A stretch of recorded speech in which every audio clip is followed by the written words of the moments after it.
กระทรวงเกษตรกรรมและสิ่งแวดล้อมร่วมกับองค์การอาหารและการเกษตรแห่งสหประชาชาติจัดพิธีเฉลิมฉลองวันอาหารโลกภายใต้คำขวัญ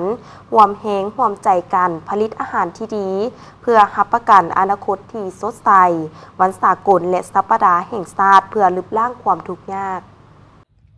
พิธีจัดขึ้นในระหว่างวันที่7-8 พฤศจิกายนนี้ที่กระทรวงเกษตรกรรมและสิ่งแวดล้อมโดยให้เกียรติเข้าร่วมพิธีเปิดงานของทานสนไซสีพันดอนนายกรัฐมนตรี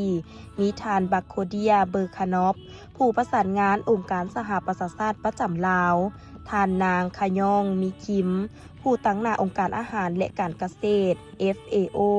มีบรรดาการนำภาครัฐบรรดาทูตตานุทูตและคู่ร่วมพัฒนาและภาคส่วนที่เกี่ยวข้องเข้าร่วมทานลินคำดวงสวรรค์รัฐมนตรีกระทรวงเกษตรกรรมและสิ่งแวดล้อมได้กล่าวว่า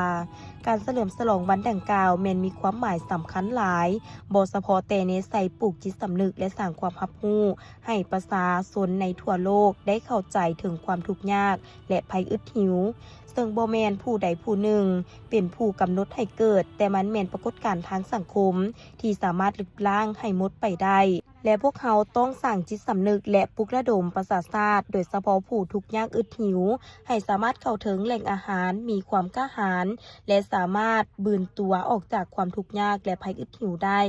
พร้อมนี้ถือโอกาสดังกล่าวเป็นการสร้างความรับรู้และเรียกร้องให้ทุกภาคส่วนมีส่วนร่วมในการผลิตเสบียงอาหารให้มีคุณภาพเพียงพอโดยถือว่าอาหารเป็นปัจจัยสำคัญในการดำรงชีวิตการเฉลิมฉลองวันอาหารโลกครั้งที่45วันสากลและสัปดาห์แห่งชาติเพื่อลดล้างความทุกข์ยากครบรอบ33 ปี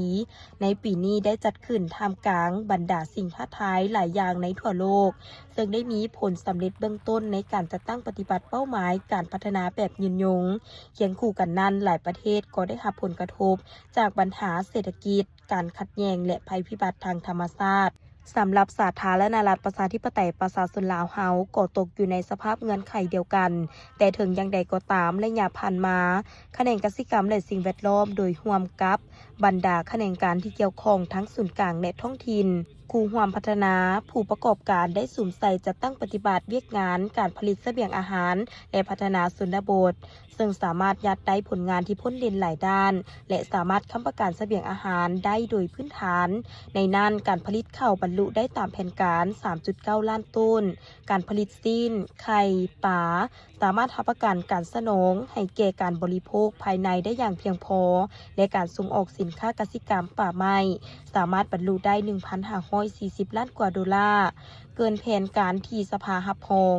แผน 1,500 ล้านดอลลาร์นอกนี้พวกเขาจะได้สืบต่อพัฒนาวิการกสิกรรมและสิ่งแวดล้อมเน้นใส่ลึกล้างความทุกข์ยากไปตามทิศทางเป็นทันสมัยเป็นมิตรกับสิ่งแวดล้อมสีเขียวและยืนยงด้วยการสุขนุส่งเสริมการผลิตกสิกรรมแบบผสมผสานปรับปรุงและขยายระบบโครงสร้างพื้นฐานการผลิตกสิกรรมเพื่อยกสูงประสิทธิภาพประสิทธิผลของการผลิตกสิกรรมคุ้มครองปกปักรักษาและพัฒนาทรัพยากรป่าไม้